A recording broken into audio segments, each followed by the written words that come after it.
Bienvenue dans le grand débat entre nous, l'espace où les idées s'affrontent sans concession, où les points de vue se confrontent pour une réflexion collective. Messieurs et dames, ici on ne cherche pas à plaire, on cherche à comprendre, à bousculer les certitudes et à défier les évidences. Aujourd'hui, nous parlons dans cette émission, dans cette promenade, que dis-je, dans cette randonnée vespérale, entrepreneuriat ou fonction publique, que veut réellement la jeunesse? Nous avons sur ce plateau deux invités de taille. Pas de taille à travers le corps, mais dans la tête, bien sûr. Messieurs et dames, installez-vous confortablement pour entendre les points de vue, les opinions tranchées et les avis bien passionnés. Le débat, il est ouvert, il démarre tout de suite et maintenant. Et bien voilà, j'en parlais il y a quelques instants. Dans cette émission, le grand débat entre nous, nous parlons entrepreneuriat ou fonction publique, que veut réellement la jeunesse. Nous avons reçu à cet effet deux invités. À ma gauche, nous avons Monsieur Fistel Gangan. Vous êtes enseignant de français dans les lycées collèges du Bénin. Vous avez défendu les intérêts des Normaliens à travers votre casquette de président du bureau d'union des élèves professeurs de l'école normale supérieure de Porte-Novo. Très ravi de nous faire l'amitié d'être sur ce plateau. Alors, à ma droite, nous avons Monsieur Austin Ayenan. Vous êtes jeune entrepreneur, promoteur culturel. Vous faites parler de vous à travers vos prises de position sans langue de bois sur les réseaux sociaux. Merci d'être ici. Plaisir partagé. Merci. Et bien voilà, messieurs et dames, merci également à vous de vous installer confortablement. Le débat, il est ouvert, il commence tout de suite et maintenant. Monsieur Austin, Oui. l'entrepreneuriat ou la fonction publique, en réalité, que veut réellement la jeunesse? La jeunesse veut la paix et le pain. Les deux P, comme on a l'habitude de le dire. L'entrepreneuriat, c'est se servir, chercher à se servir d'abord soi-même. Et la fonction publique, c'est se servir soi-même par l'État béninois. Donc, l'entrepreneuriat, que ce soit l'entrepreneuriat ou la fonction publique, la jeunesse est au cœur des deux. Donc, chacun se sert, chacun choisit son camp en fonction de l'opportunité qui se présente devant lui au moment où peut-être il cherche à se positionner. Donc, il y a certains qui sont dans la fonction publique en fonction de l'opportunité qu'ils ont. Il y a d'autres qui sont également dans l'entrepreneuriat en fonction de l'opportunité qui s'est présentée à eux. Donc, que ce soit l'entrepreneuriat, la fonction publique, la jeunesse au cœur de deux. La jeunesse veut la paix et le pain. La jeunesse veut là où il trouvera le minimum. La jeunesse veut là où il pourra travailler pour pouvoir se trouver. La jeunesse veut là où il pourra trouver le minimum pour se construire. Donc la jeunesse est là où il y a l'opportunité, que ce soit dans la fonction publique ou dans l'entrepreneuriat. Et tout de suite, il y a quelque chose que vous avez dit. Vous dites que la jeunesse souhaite avoir son pain. On est d'accord. Alors, tout de suite, il y a des gens qui étudient. On est d'accord. Et après les études, il a son diplôme, son parchemin, mais n'a pas quelque chose sous la main pour commencer par exercer et avoir son pain dont on parlait. Alors, dites-nous, comment ce jeune-là pourra véritablement, si tant est qu'il n'a rien sous la main pour travailler, il peut gagner son pain, alors que nous savons pertinemment que l'entrepreneuriat également n'est pas chose facile. Il a étudié pour travailler dans la fonction publique, mais on constate par contre qu'il n'a pas tout de suite quelque chose à faire. Comment ce jeune-là peut véritablement gagner son pain? Et réfléchis autrement. Réfléchis autrement. Moi, je suis entrepreneur et personne, je n'ai pas commencé avec 0 francs, mais personne ne m'a aidé à commencer. Quand j'ai voulu me lancer dans l'entrepreneuriat, j'ai été obligé de faire un job qui n'avait aucun lien avec mes études, qui n'avait aucun lien avec mes diplômes universitaires et tout. J'avais fait un autre job qui me permettait de gagner de l'argent, qui était même un job juste qui ne signifiait peut-être rien, dont la rémunération n'était rien, mais qui me permettait quand même de mettre un montant de côté parce que j'avais une vision, je veux entreprendre, il me faut un tel montant pour pouvoir me lancer. Donc j'ai cherché le job, j'ai fait le job pendant quelques mois et j'ai pu économiser le minimum pour pouvoir suivre une formation et pouvoir commencer dès le début. Donc lorsque la jeunesse a fini, lorsque un jeune finit ses études, il n'a pas trouvé un boulot, il veut se lancer dans l'entrepreneuriat, il n'a pas trouvé les moyens, il faut pouvoir chercher les moyens, il faut aller à la conquête du moyen, il faut travailler, il faut faire le minimum, il faut faire tout ce qui est possible pour pouvoir trouver le minimum pour pouvoir se lancer dans l'entrepreneuriat. Et bien évidemment, la jeunesse, tout le monde pas servir l'État. Nous sommes dans un pays de plus de 13 millions d'habitants en 2024. Aujourd'hui, tout le monde ne peut pas servir l'État. C'est pas tous ceux qui sont allés à l'école, tous ceux qui ont les diplômes universitaires, tous ceux qui ont les années d'expérience, qui doivent forcément servir l'État. Il y a certaines personnes qui doivent être contraintes par les situations, peut-être par les circonstances, à pouvoir se lancer dans l'entrepreneuriat pour pouvoir créer de la richesse. Parce que d'un côté aussi, se lancer dans l'entrepreneuriat, c'est chercher à se servir soi-même, mais pouvoir trouver la possibilité de servir les autres aussi par la suite. Merci beaucoup. Alors, avant de vous revenir, parce que vous avez mentionné qu'il faut quand même trouver quelque chose à faire, et vous l'aviez fait, sans doute nous allons vous revenir pour quelques astuces pouvant permettre à cette jeunesse sans emploi de commencer quand même quelque chose. Je reviens à monsieur Fistel Gangan. Alors, je rappelle, vous êtes enseignant de français dans les lycées et collèges du Bénin. Vous servez l'État. C'est bien ça. Dites-nous, il est vrai que vous êtes un produit fini de l'école normale supérieure de Porto-Novo. Ça voudra dire que tout de suite, quand vous sortez de l'école normale, vous avez le passeport qui vous permet de servir l'État en tant qu'enseignant. Mais je voudrais savoir, au-delà de tous ces paramètres, est-ce que vous avez embrassé le métier de l'enseignant par passion ou par défaut? Nous voulons tout savoir. Merci, monsieur le journaliste. Merci de nous accorder l'opportunité de nous exprimer sur ce plateau par rapport à ce sujet tellement intéressant. Pour vous répondre tout de suite, je dirais oui. Moi, je suis entré dans l'enseignement par passion. Même si, chemin faisant, il y a eu des hauts et des bas, la passion, elle est toujours là. C'est en raison des objectifs que nous nous fixons, que je me fixe pour l'avenir, que je me trouve dans l'obligation de faire certains réajustements. Sinon, à la base, je suis entré dans l'enseignement par passion et ça, c'était même depuis le collège où je nourrissais déjà ces aspirations. Donc, aujourd'hui, c'est avec fierté que je le dis, même si je n'ai pas encore atteint le niveau réel que je veux, c'est avec plaisir que je dis que c'est avec passion que je suis dans l'enseignement. Donc, c'est avec passion que vous êtes dans l'enseignement. Ça fait plaisir d'entendre que vous êtes au service de votre nation. Alors, je voudrais savoir, ou du moins nos chers téléspectateurs, vous voudrez savoir si aujourd'hui, on vous proposait un investissement. On dit, monsieur Fistel, on vous voit, il est évident que vous ayez un projet et qu'on souhaite financer ce projet. Et ça dit, compte tenu de la passion qui vous anime en tant qu'enseignant, servir l'État et surtout servir, faire de sorte que vous puissiez former les âmes. Vous allez rebrousser chemin.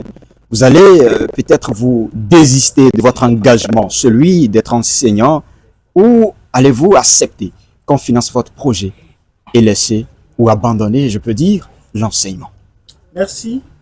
Je ne peux pas vous répondre par oui, ni par non, mais je vais y aller en clarifiant certains aspects. Vous voyez, avant de me lancer, avant de me dire j'abandonne l'enseignement, il faut que le secteur ou le projet que je vais embrasser soit à même de me garantir, bien au-delà de ce que l'enseignement me garantit déjà aujourd'hui.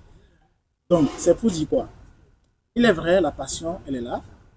Mais est-ce que nous allons nous appesantir uniquement sur la passion et dire, voilà, je reste avec ma passion, je reste dans mon statu quo? Je ne pense pas. En tant que jeune, on apprend à réfléchir, comme je l'ai dit tantôt, à réajuster son plan d'action.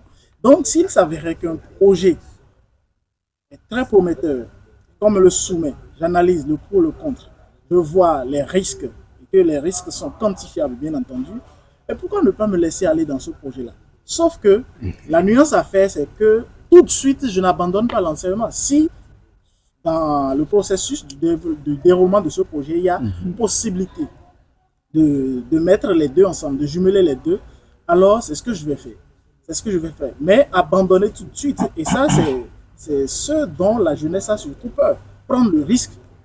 Le risque, parce que vous imaginez quelqu'un qui est dans la fonction publique, il a déjà une rémunération mensuelle, voilà, il sait que ça vient, quelque chose qui arrive.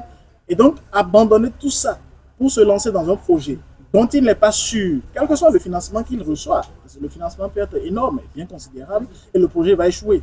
Donc, étant dans cette anxiété, est-ce qu'il va se dire, bon, j'abandonne tout de suite? Moi, personnellement, je n'abandonnerai pas totalement l'enseignement. C'est pourquoi je dis, s'il y a possibilité, dans la mesure du possible, je vais mettre les deux ensemble, juger, voir ce qui pourrait m'avantager. Mais vous parlez de juger. Oui. Lorsque l'on se met à juger, Oui. ça voudra dire qu'il cherche le côté le plus favorisant Tout à fait. ou le plus favorable. C'est bien cela. Alors qu'il y a quelques instants, vous disiez Oui. et que vous avez choisi le métier d'enseignant Oui. par passion. Oui. Alors que nous savons, vous et moi, nous le savons très bien que lorsque l'on embrasse un métier, un domaine par passion, Oui. il le fait sans pour autant attendre peut-être un revenu ou quelque chose de pécunier. Vous le faites parce que vous estimez que vous aimez le domaine et que vous servez pour l'impact.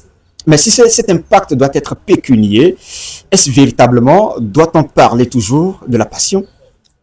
Bien, monsieur le journaliste, merci pour la question. Mais en réalité, pourquoi est-ce que nous travaillons? Que ce soit l'entrepreneur comme celui qui est dans la fonction publique, nous exerçons un métier parce que nous voudrions avoir une stabilité. Qui dit stabilité dit les revenus. Les revenus que nous avons, ce que nous génère, le travail que nous exécutons. C'est d'abord ça.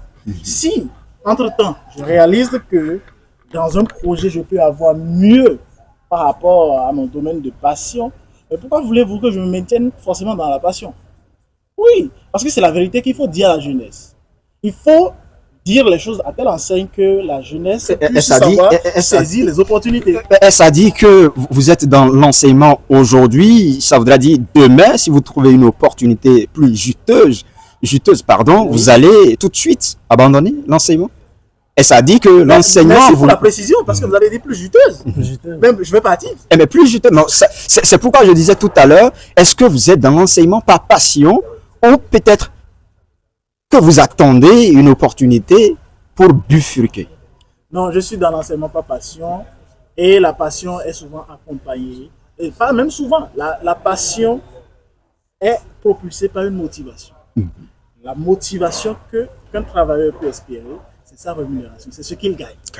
Et donc, si entre-temps, ce que je dois gagner dans un secteur surpasse l'autre dans lequel je suis, mais pourquoi je vais dire qu'au nom de cette passion, je maintiens ma position?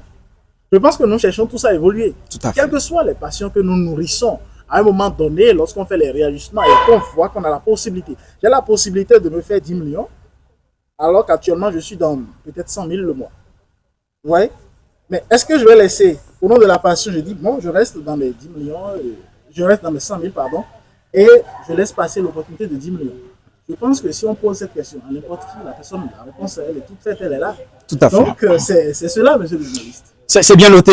Il faut donc essentiellement comprendre que lorsque l'on se met ou est en face de deux choix, notamment pour les deux domaines dont nous parlons dans cette émission, entrepreneuriat ou fonction publique, Audi ou après avoir écouté Monsieur Fistel Gangan, le choix, ce n'est pas l'un ni l'autre, mais c'est de savoir dans quel domaine je suis épanoui. Monsieur Austin Aina, vous êtes jeune entrepreneur, vous avez démarré, voilà, l'entrepreneuriat il y a quelques années aujourd'hui, ça veut dire vous capitalisez quelques années d'expérience dans le domaine. Et ça dit, vous continuez dans ce domaine parce que vous êtes si passionné que rien ou aucune proposition ne peut vous changer d'avis. Ou autrement dit, nous voudrions savoir, nos chers téléspectateurs et nous, si vous êtes entrepreneur et que demain, on vous proposait, on vous appelait d'aller servir l'État, votre nation, votre peuple. Que feriez-vous? Merci beaucoup pour votre question. C'est une question très importante. Vous savez, moi, je ne suis pas entré dans l'entrepreneuriat, je ne suis pas lancé dans l'entrepreneuriat par passion. Moi, particulièrement et personnellement, je ne suis pas entré dans l'entrepreneuriat par passion. À un moment donné, les circonstances, mes analyses m'obligeaient et m'amenaient à la conclusion selon laquelle, si je ne cherchais pas un autre moyen à cet instant-là pour pouvoir passer à autre chose, ça allait être difficile pour moi, vu les objectifs et les ambitions que je porte en moi. Donc, je ne suis pas entré dans l'entrepreneuriat par passion. Les circonstances m'y avaient obligé. C'est ça. Mais aujourd'hui, je suis dans l'entrepreneuriat. Ça fait quelques années, j'ai été déjà distingué jeune entrepreneur de chez moi. Le 4 janvier passé, j'ai été distingué Best Digital Entrepreneur and Innovatoire Open Conscience Award dans divers événements. J'ai organisé des initiatives qui aujourd'hui sont distinguées meilleures initiatives au Bénin ou dans mon milieu. Donc, c'est parce que je ne voyais pas tout ça venir au départ. Je me lançais dans l'entrepreneuriat parce que À l'instant, le jour où je réfléchissais pour voir, est-ce qu'il fallait attendre la fonction publique finie, attendre qu'on déposer des dossiers pour qu'on puisse m'appeler pour être à la fonction publique, pour que je serve l'État, ou peut-être j'allais chercher peut-être un autre moyen, voilà, je commence quelque chose, quelque chose. Je me suis dit, bon, si tu attends, ça va être très long.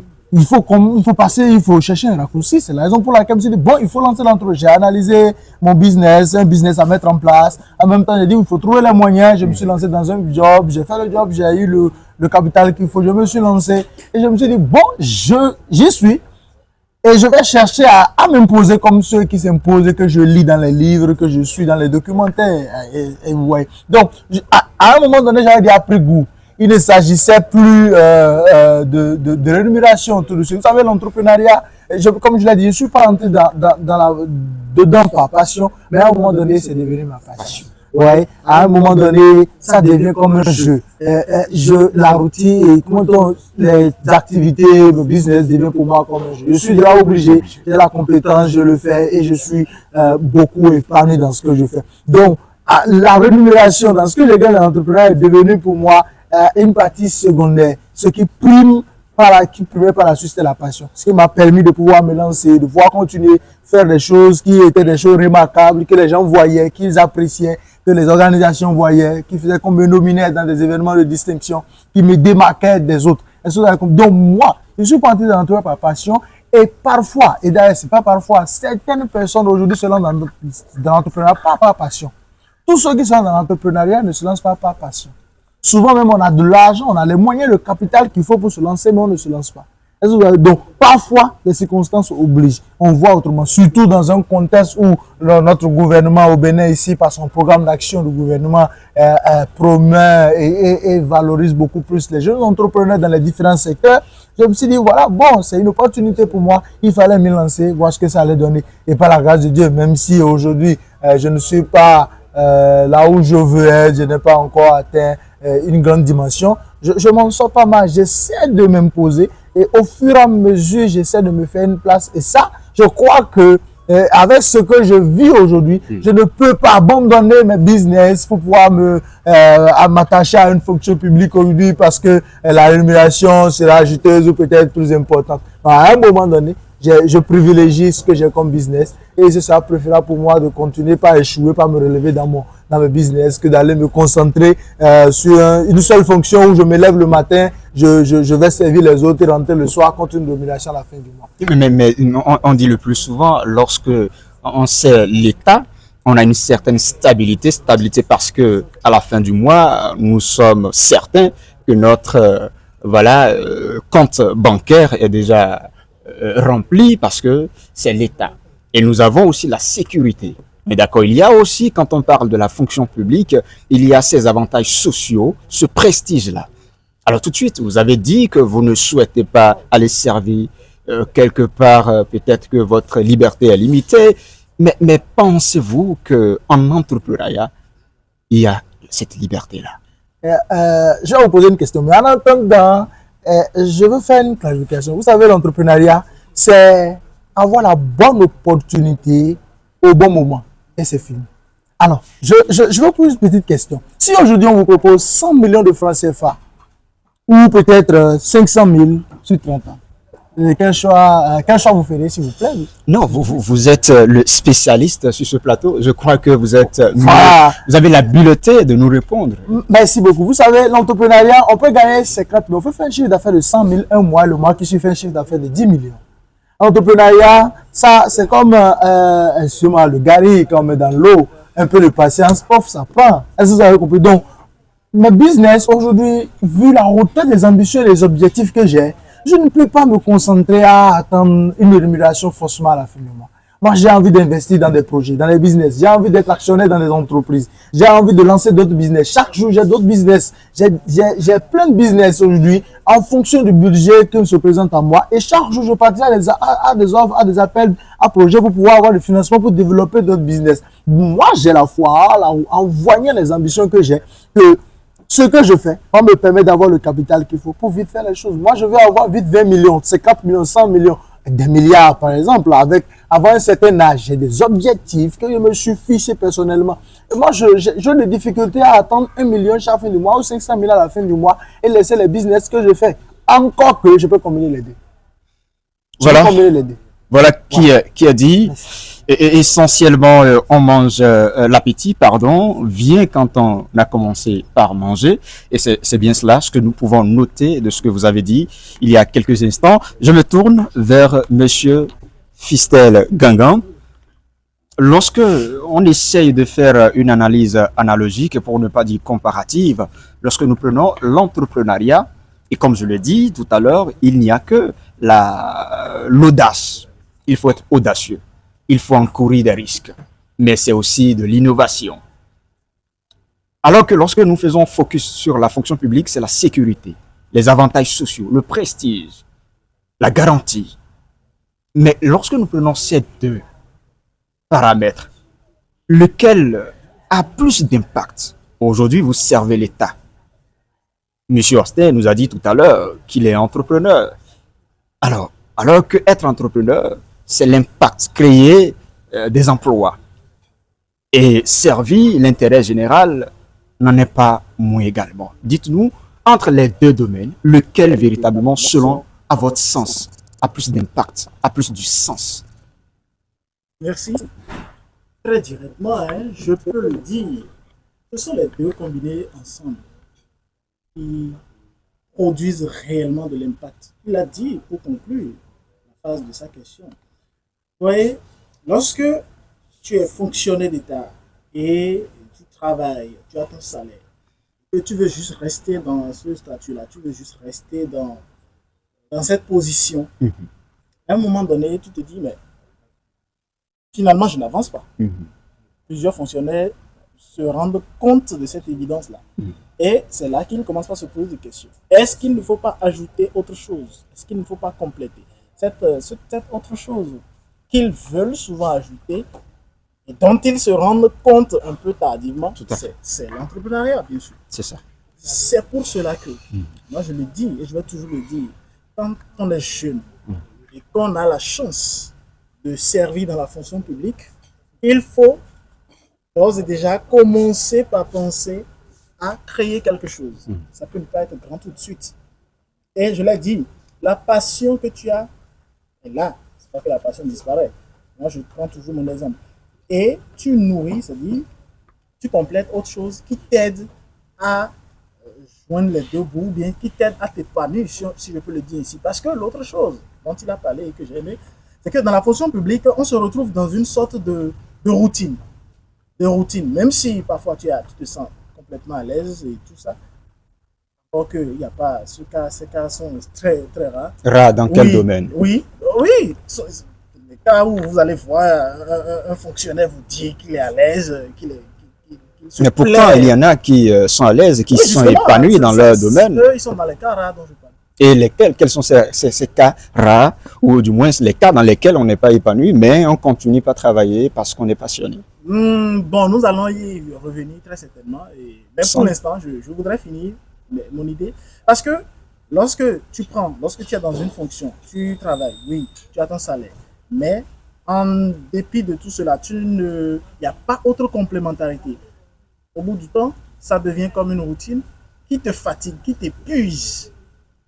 Parce que tu as l'impression d'être en train de faire la même chose à chaque fois. C'est vrai, le salaire là. Maintenant, pour pallier cela, qu'est-ce qu'il faut faire? Il faut aller à l'entrepreneuriat.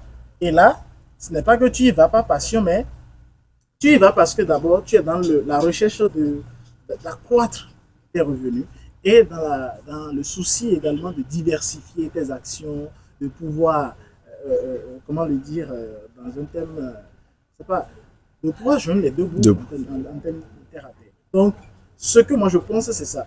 Il n'y a pas, pour un fonctionnaire, le fonctionnaire ne peut pas dire qu'il se pose simplement sur ce qu'il a comme revenu mensuel et clamer une indépendance, clamer un épanouissement digne du nom. Ce n'est pas possible. Je ne parle pas, parce qu'il faut le préciser, je ne parle pas de ceux-là qui ont d'autres activités parallèles qui leur permettent Tout à fait. non. Je parle du salarié, celui-là qui n'est fixé que sur son salaire.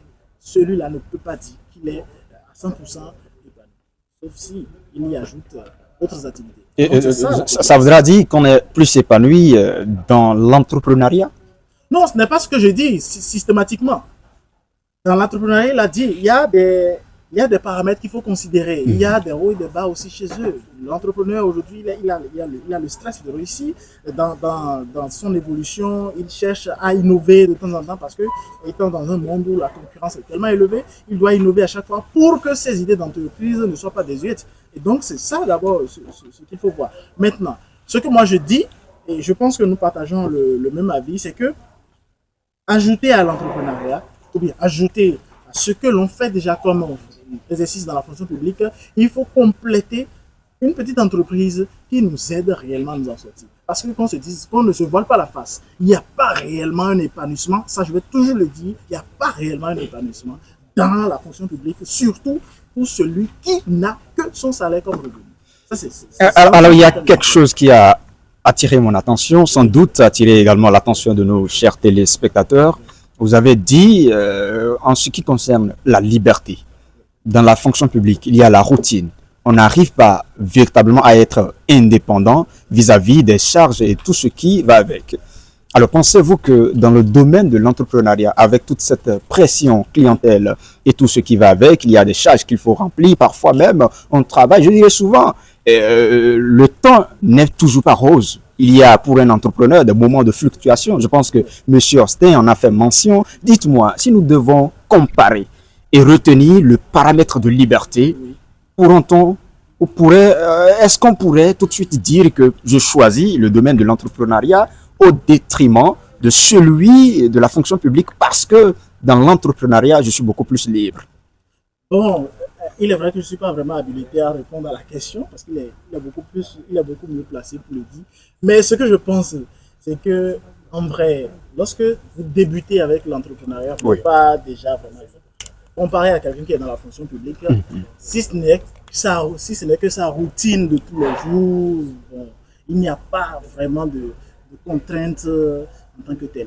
Mais l'entrepreneur, lui, il a des soucis, il cherche à mieux faire, à mieux gérer. Quand il n'a pas encore atteint un niveau donné où il a des collaborateurs qui l'aident à accomplir ses tâches, mais il est tout le temps stressé. Il faut qu'on se le dise. Bon, je n'ai pas l'expérience pour vraiment le dire, mais c'est ce que je constate. Donc, il y a ce stress qui est là. C'est peut-être lorsqu'il atteint, il commence par gravir les échelons, il atteint un niveau donné, il a des collaborateurs qui sont là, qui l'aident, qui lui rappellent les programmes, son agenda et tout ça. Là, il est un peu plus relax et il peut avoir une liberté totale. Bon, même pas totale, mais il aura une liberté, quand même, en tout cas, qui lui permettra d'être beaucoup plus à l'aise que celui qui est dans la fonction publique. Qu'on peut appeler un samedi, dit tu as une mission en Atitengo, il faut que tu t'y rendes, des choses comme ça. C'est vrai. Voilà. Donc, l'entrepreneur, son avantage, c'est qu'il décide de son agenda. Malgré les contraintes qu'il peut avoir, il peut décider de son agenda, dire voilà, aujourd'hui, nous allons faire telle chose. Mais il décide. Mais dans la fonction publique, ce n'est pas le cas. On te l'impose. D'ailleurs, chez moi, par exemple, dans l'enseignement, au début de chaque année, on vous donne un emploi du temps. Respectez ça. Un cahier de charge. Un cahier de charge, merci. Et vous respectez ça, vous êtes obligé de respecter. Il n'y a pas de non, je voudrais que vous. Non, il n'y a pas ça. Vous suivez. Et c'est comme ça. Donc, c'est à voir. Il faut vraiment jauger pour comprendre. Jauger et juger, pour faire le choix. Pour faire le choix. Tout à fait. Voilà qui a dit, Monsieur Austin. J'espère que vous êtes toujours avec nous. Oui. Alors, je rappelle à nos chers téléspectateurs que nous sommes sur le grand débat entre nous. Ici, nous parlons entrepreneuriat ou fonction publique et que veut réellement la jeunesse. Et sur ce plateau, M. Austin Ayena et M. Ficelle Gangan. Je reviens à M. Austin. Oui. Dites-nous, nous savons que lorsqu'on va à l'école, on étudie et après les études, il faut travailler ou servir pour l'État. Mais les conditions de la vie, surtout dans notre pays, font que on n'arrive pas tout de suite à avoir quelque chose sous la main pour exercer un travail de la fonction publique.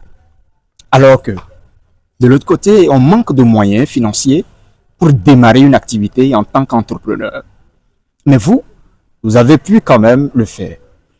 Qu'est-ce qu'on peut retenir, ou du moins, quelle est la dynamique qu'il faut suivre pour être également, ou pour commencer, comme vous l'avez fait?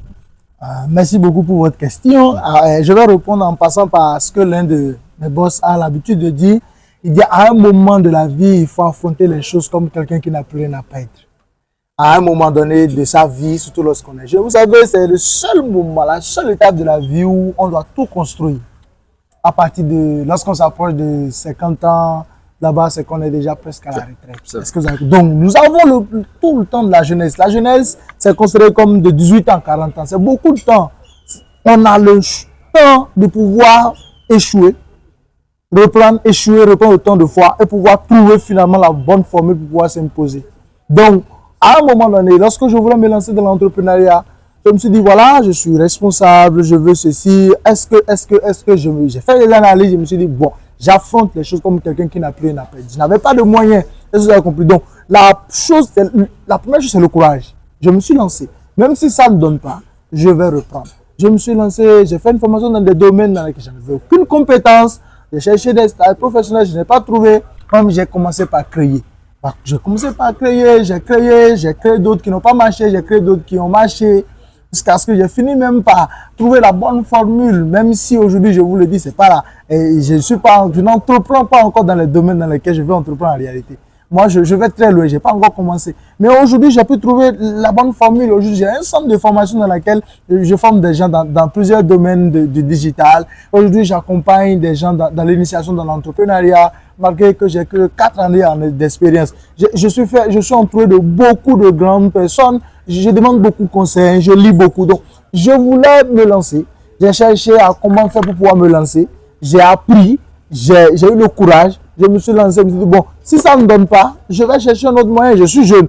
Donc, j'ai pris la chose à cœur et je me suis lancé. Et Dieu merci, au début, c'est vrai, M. Fistel le disait, l'entrepreneuriat, au début, ne peut pas nous donner la liberté. Au début, il faut faire le sacrifice. Il faut sacrifier son temps. Il faut sacrifier même peut-être beaucoup d'argent. Il faut se sacrifier juste à l'entêter pendant des années jusqu'à ce que ça donne le résultat qu'il faut. C'est à partir de ce moment-là qu'on peut être libre de se dire, bon voilà, quand même j'ai déjà 20 millions dans mon compte, je peux ne pas aller au boulot aujourd'hui, je peux ne pas travailler cette semaine. On peut sortir des vacances quand on veut. On peut sortir des congés quand on veut, ce qui n'est pas évident dans la fonction publique. Il y a M. Samuel Eto'o, président de la Fédération camerounaise de football, qui disait la dernière fois qu'il ne pouvait pas être en service au niveau il ne peut pas servir l'état de son pays, qu'il ne peut pas peut-être être ministre parce que lorsqu'on est ministre pour sortir de l'état du pays, il faut avoir d'autres missions, il faut être autorisé alors qu'en tant que président de la Fédération camerounaise de football, qui est comme une entreprise, lui peut bouger comme il veut. Donc à un moment donné, l'entrepreneuriat, lorsqu'on se trouve la formule qu'il faut, qu'on persévère, qu'on a le courage, que ça donne le résultat que ça doit donner, on est libre. On décide de son cahier de charge. Ça, on décide de son agenda, c'est très important. Et moi, j'aime beaucoup ça. Moi, je veux ça, en fait. Je veux vite prendre ma retraite, profiter de la vie. Merci. Profiter de la vie, c'est ce qu'il voudrait qu'on retienne. Je crois, ou je dirais, chers téléspectateurs, nous tendons vers la fin de cette émission. Avant de boucler, surtout la boucle de cette émission, de cette randonnée vespérale, Monsieur Fistel Ganga, quel conseil pourrez-vous donner à cette jeunesse qui peut-être ne veut pas choisir entre entrepreneuriat ou la fonction publique, mais veut juste une certaine stabilité, une sécurité, quelque chose quand même sous la main pour subvenir à leurs besoins, mais parfois sont confrontés à certaines difficultés, notamment le manque de moyens, le manque d'emploi. Voilà. Merci. À ce jeune, je vais dire simplement ceci. Beaucoup de courage et beaucoup de persévérance. J'aime citer Mark Zuckerberg qui dit que le plus grand risque, c'est de ne prendre aucun risque. C'est vraiment important. Et c'est profond ce qu'il dit. Vous connaissez son histoire avec la création de Facebook. Justement. Bref, n'allons pas revenir sur cette apologie, mais il faut déjà commencer. Il faut déjà oser prendre le risque. Surtout quand on a fini sa formation, on a son parchemin, il faut commencer déjà par faire quelque chose. Pas forcément dans le domaine où on a été formé. On peut déjà commencer avec les plus petits pas. Moi, je le dis et je vais toujours le dire dans mon témoignage. Ça, c'est un témoignage vivant que je donne et je vais donner.